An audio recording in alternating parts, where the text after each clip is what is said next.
भैया हम गीतकार शक्ति सूर्या आप सब भोजपुरी श्रोतागण के प्रणाम करतनी। जैसन कि आप लोग के पता बा कि हम अपना चैनल पर डेली फुल फ्री सॉन्ग का वीडियो अपलोड करीना। तो अगर हमारा चैनल पर नया बानी तो चैनल के सब्सक्राइब कर ली ताकि ये तरह का नोटिफिकेशन सबसे पहले आप तक पहुँचे। अगर इस सॉन्ग थोड़ा भी अच्छा लगी तो एगो लाइक कर दी, कमेंट में बताइए कि सॉन्ग कैसन बाटे। तो इस सॉन्ग बाटे प्रमोद प्रेमी का न्यूज़ जो सॉन्ग आइल बाटे या ड्राइवरवा वही ट्रैक पर देवी गीत बहुत सुंदर सॉन्ग बाटे। उम्मीद ना पूरा विश्वास बा कि आप लोग के जरूर पसंद आई। अगर बढ़िया से गावत नहीं तो 100% मार्केट में बजी जरूर बजी। तो चलिए अगर मुखड़ा सुनावत नहीं आप लोग के तो मुखड़ा कुछ ये प्रकार का बा।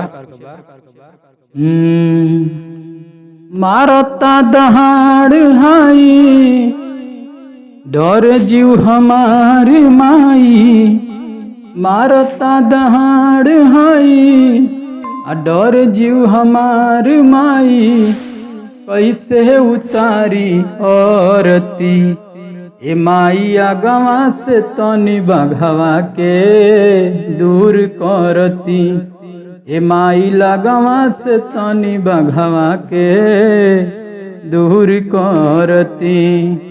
यही रहा मुखड़ा। उम्मीद बा आप लोग को पसंद आई। चलिए अगर पहला अंतरा सुनावत नहीं। कैसे आई माई राउर बोली हम जरिया, एक टकता कहतावे देखी हमारा ओरिया, गंगा जी के पानिया सिर तोहरी चरनिया, माई हो पखरती ए माई आगवा से तनी बघवा के दूर करती, ए माई लगवा से तनी बघवा के दूर करती। तो चलिए एक दूसरा अंतरा सुनाओ तनी।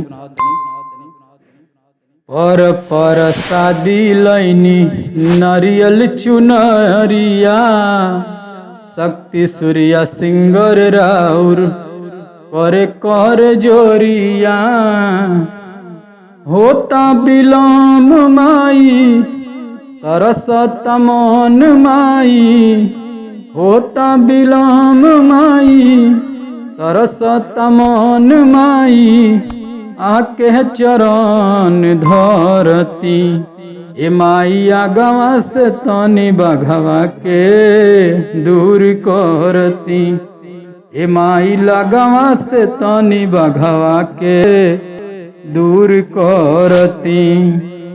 तो उम्मीद ना पूरा विश्वास बा कि इस सॉन्ग आप लोग के बहुत पसंद आई।